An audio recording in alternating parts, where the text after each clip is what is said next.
সংক্ষেপে বলবো, আপনারা অনেকগুলি দাবি দেওয়া উপস্থাপন করেছেন, আর আপনারা বোধহয় একটা কথা জানেন, মুরব্বী যারা, আমার বাড়ি কিন্তু আপনাদের 1 নম্বর ওয়ার্ডে, জন্ম এখনো তো সাথে থাকে, খালের এই বেড়া রয়েছে। এটা অনেকে ছিলেন, আমার মুরব্বী, আমার দাদা, আমার বাবারে মুরব্বীরা সবাই ছিলেন, আমাকেও অনেকে ছিলেন, তাই না?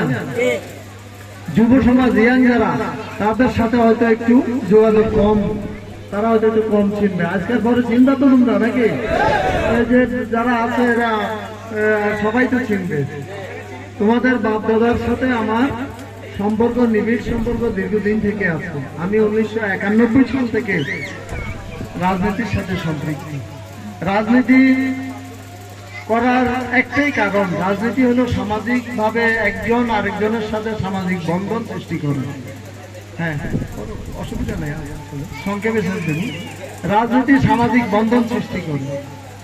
আমরা রাজনীতিটাকে নিয়ে গেছি প্রতিহিংসার মধ্যে।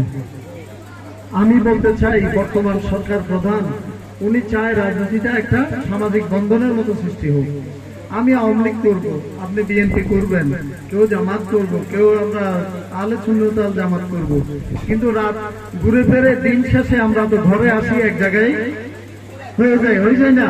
এক মায়ের 3 সন্তান থাকলে হয়তো 2-3 রকম দল করে, কিন্তু রাতে তো এক ঘরে ঘুমায় না ভাই। তাইলে আমরা বিবাদ সৃষ্টি না করে এখন থেকে আমরা সকলে মিলে একসাথে কাজ করি।